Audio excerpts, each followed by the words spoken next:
Good evening, and welcome to the Crypto Overnighter. I'm Nicodemus, and I will be your host as we take a look at the latest cryptocurrency news and analysis. So sit back, relax, and let's get started. And remember, none of this is financial advice. And it's 10 p.m. on a Saturday, May 20th, 2023.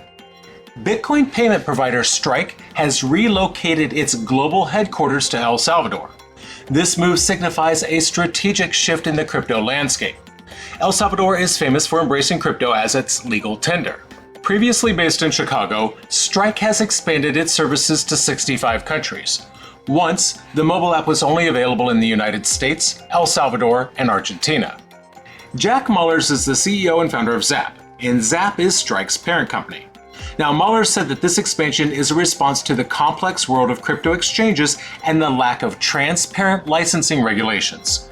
Yet another casualty of the U.S. regulatory landscape.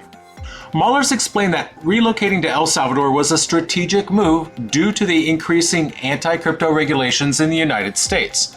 I've heard this song before, I don't like the melody. Regulatory restrictions prevent Strike from offering its services in New York, while El Salvador has implemented crypto-friendly regulations to attract technological innovations. During a discussion, Mallers highlighted El Salvador's success in adopting Bitcoin as legal tender.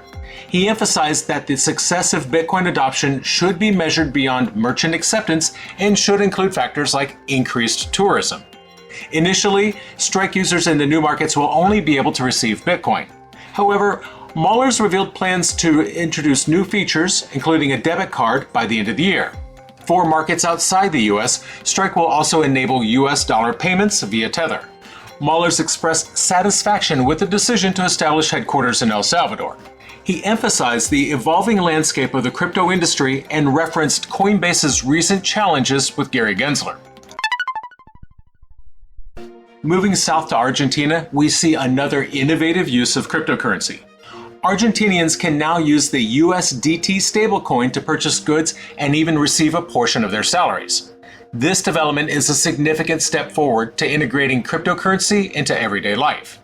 Argentinians can now use Tether's USDT to purchase dairy products at the central market of Buenos Aires. Krypton Market is an off and on-ramp platform. This partnership between Tether and Krypton Market allows companies at the central market to accept and pay bills with USDT. Additionally, a percentage of employee salaries can be paid with USDT. As far as scope, the central market serves over 12 million people monthly. It houses more than 500 wholesale companies, all of which will benefit from reduced intermediation costs through this collaboration. Tether said that this collaboration aims to provide a payment solution that offers stability and convenience. The availability of USDT as a payment option brings advantages to users. Since it's pegged to the US dollar, it's less susceptible to market fluctuations than the Argentinian peso. The adoption of cryptocurrencies in Argentina has been driven by hyperinflation and the devaluation of their fiat peso. In April, the country experienced a year-over-year inflation rate of 108.8%. Ouch. Despite the Argentine central bank's efforts to address the situation by raising the benchmark interest rate to 97%, the impact of curbing price escalation remains uncertain. Paulo Arduino is the Chief Technology Officer at Tether. He emphasized the importance of providing solutions for financial freedom amidst the ongoing devaluation of Argentina's currency. He believes that leveraging blockchain technology can contribute to ending economic discrimination and improve the entire country's well-being. I want to thank you so much for listening in, and I'm going to ask you to help me out by clicking that like, follow, and subscribe. That way the algorithm bots know to put this show in front of more people, getting us closer to that 100 subscriber level and some giveaways. So thank you for your help. In legal news, Ripple Labs and the SEC have requested an extension in their ongoing case. This joint request is a surprising twist in the narrative and could have significant implications for the future of cryptocurrency regulation. James Filan is a defense attorney and a former federal prosecutor, and he provided an update on the ongoing SEC case versus Ripple Labs. He shared that the SEC and Ripple Labs have filed a joint letter requesting a 1-week extension, and they want this additional time to submit public versions of cross motions for summary judgment and accompanying exhibits. This extension would last until June 13, 2023. And the prize, it includes the Hinman documents related to a speech by former SEC Director Bill Hinman in 2018. In that speech, Hinman expressed the opinion that Ether should not be classified as a security. The Hinman documents contain internal discussions and deliberations by the SEC regarding this speech. In a recent interview with CNBC, Ripple CEO Brad Garlinghouse said the regulatory environment in the US is likely to push more cryptocurrencies to relocate outside the US. And our first story tonight supports that very position. Now, due to these regulatory uncertainties, Ripple is actively looking to hire and invest overseas. Garlinghouse's comments come after Ripple acquired Swiss blockchain custody firm Medico for $250 million. This acquisition will enable Ripple to expand its enterprise services by offering custody, issuance, and settlement of tokenized assets. Ripple predicts the institutional crypto custody market will reach $10 trillion by 2030, as many financial leaders plan to adopt crypto custody solutions in the coming years. Now, speaking of regulation, let's turn our attention to Canada. Coinbase appreciates Canada's regulatory environment. This comes in the middle of Coinbase's ongoing conflict with the SEC and the United States. Now, in Canada, the rules have been established, allowing companies to engage with regulators. Coinbase is currently in conflict with the Securities and Exchange Commission. The SEC warned the exchange about potential enforcement actions for allegedly violating securities laws. That's not to say that Canadian regulators are pushovers. Canada put pressure on the crypto industry through its pre-registration undertaking, or PRU. This change has led several major players, including Binance, to leave the country. However, when comparing Canada's situation to that of the US, Coinbase's VP of International and Business Development prefers Canada's approach. Nana Murugesan explains that regulators can act in two ways: regulation by engagement or regulation by enforcement. He finds the latter approach challenging because the rules are unclear. In Canada, the regulator adopts the former approach of regulation by engagement, which Coinbase appreciates. Coinbase has been heavily invested in Canada for years and has around 200 engineers based there. The company signed Canada's enhanced PRU in March of this year, with its principal regulator being the Ontario Securities Commission. Coinbase plans to provide Canadian customers with a seamless fiat to cryptocurrency experience by introducing new payment rails. Specifically, they will add Interac payment rails to their platform in the next few months. Interac is Canada's interbank payment network that facilitates electronic payments between financial institutions, individuals, and businesses. With regulatory clarity provided by Canadian regulators and the departure of Binance from the Canadian market, Coinbase sees a solid opportunity in Canada. While Murugesan declines to comment on competitors, he notes that every company has its own path, and the developments in Canada align well with Coinbase's strategic direction. On the subject of global expansion, Bakkt is considering expanding its retail operations in various countries. This move is indicative of the improving regulatory environment for cryptocurrency worldwide, especially when compared to the US. Bakkt's chief product officer is Dan O'Prey, and he said that the regulatory environment for cryptocurrency is improving globally, and the company is considering expanding its retail operations in various countries. O'Prey expressed optimism about the long-term trends in the industry. During an interview at Bitcoin 2023, O'Prey explained that Bakkt has been focusing on its role as a B2B2C, or business to consumer, company for the past 2 years.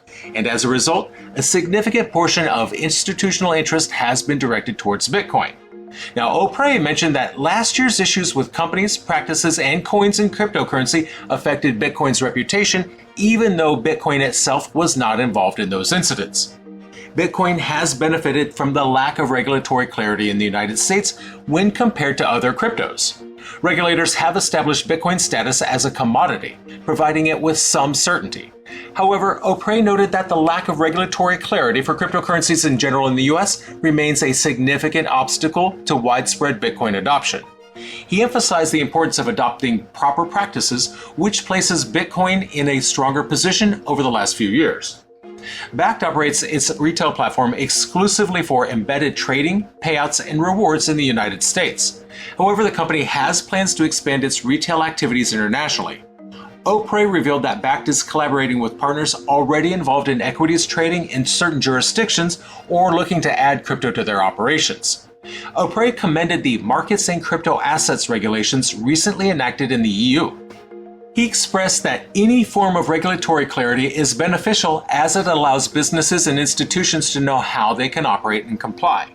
OPRE further highlighted that regions offering regulatory clarity for cryptocurrencies would likely attract talent, capital, and job opportunities.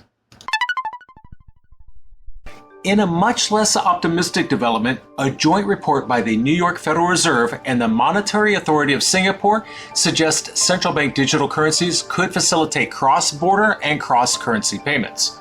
This research could have far-reaching implications for the future of global finance. The report is part of a collaborative research effort between the New York Fed's New York Innovation Center and Singapore's Project Cedar. The teams successfully conducted cross-border transactions using various distributed ledger and other technology stacks, achieving settlement finality in near real time. The researchers explored interoperability and atomic settlement questions, utilizing simulated CDBCs and hypothetical payments for their analysis. The report highlights the successful utilization of hashed time lock contracts. These are a form of smart contracts that bridge ledgers with distinct underlying distributed ledger technology systems. This demonstrated interoperability could be established across different technical designs of ledgers. The researchers devised 8 scenarios. The atomic settlement tests conducted during the research revealed an average settlement rate of nearly 6.5 payments per second, with a peak rate of 47 payments per second. These payments were end-to-end, and the researchers achieved an average payment latency of less than 30 seconds. Michelle Neal is the head of the New York Fed's Market Group. She emphasized the significance of cross-border payments for the global economy. She highlighted the potential for the central bank's innovation to play a crucial role in facilitating more efficient cross-border payment flows and improving settlement outcomes. Now, from the Singapore side, the Monetary Authority stated that the experiment envisions a future digital currency landscape where central banks can enable interoperability of wholesale CDBCs even for less liquid currencies, without the need for a common infrastructure. Back in the US, Senator Cynthia Lummis has expressed confidence that the proposed 30% excise tax on Bitcoin miners is unlikely to pass. This news could relieve the Bitcoin mining community, which is crucial to maintaining the Bitcoin network. Republican Senator Cynthia Lummis, who supports Bitcoin, believes that the Biden administration's proposed 30% excise tax on Bitcoin miners is unlikely to pass the House. Lummis expressed her support for miners during her appearance at Bitcoin Miami 2023 and emphasized that the industry's growth in the United States is crucial for national security. In an interview with Perry Ann Boring, Lummis discussed the concerns raised by companies representing 50% of Bitcoin's hash rate. They fear that they won't be able to operate in the United States if this tax is implemented. Lummis reassured Bitcoiners, stating that such a scenario will not occur and emphasized the importance of technology development and Bitcoin mining in the United States. President Biden introduced the excise tax in his 2024 budget plan, including new regulations targeting crypto wash trading and capital gains. The President's Council of Economic Advisors issued guidance supporting the tax, citing concerns about local environmental pollution and higher energy prices. Now, contrary to these claims, Lummis believes that Bitcoin mining positively impacts the environment and energy grids. She cited examples from her home state of Wyoming, where miners are utilized as an economic alternative to venting waste methane from oil and gas wells, effectively reducing methane gas emissions. Lummis further explained that Bitcoin mining can help stabilize energy grids by adjusting mining operations based on energy usage. In July of 2022, Bitcoin miners collaborated with regulators in Texas to conserve energy for homes by temporarily pausing their operations. However, the Texas House of Representatives is currently considering a proposal to limit the number of miners participating in the demand response program, which financially compensates miners for their offline time. Now, according to survey results from the Bitcoin Mining Council, as of the fourth quarter last year, the global Bitcoin mining industry had a green energy mix of 58.9%. Despite potential discouragement of mining in the United States at the federal and state levels, Lummis remains confident in the industry's global survival, highlighting the availability of mining opportunities in various jurisdictions worldwide, both friendly and adversarial. And finally, we're going to end with an update on Ledger. The company faced backlash over a new service for backing up seed phrases. In response, competitor Grid Plus announced plans to open source its device firmware, highlighting the importance of transparency in the crypto industry. Now, Ledger Recover is a new service for backing up secret recovery phrases on the Ledger hardware wallet. Its launch faces significant resistance from the crypto community. Eric Larshevek is the co-founder and former CEO of Ledger, and he acknowledged the criticism as a public relations failure more than a technical failure. Ledger Recover is an over-the-air firmware update that enables users to back up their seed phrases with third-party entities. If users opt into the service, their recovery phrase fragments are encrypted and stored by these three parties. This allows them to recover their seed phrase in the future. However, the idea of the seed phrase leaving the hardware wallet does not sit well with users who expected Ledger to be a trustless service for storing cryptocurrency. In response to concerns raised by users worldwide, Larshevek took to Reddit to clarify that Ledger was never intended to be a trustless solution. He explained that some level of trust is necessary to use Ledger's product, stating that if users treat the hardware manufacturer as an adversary, it will be impossible to use the wallet.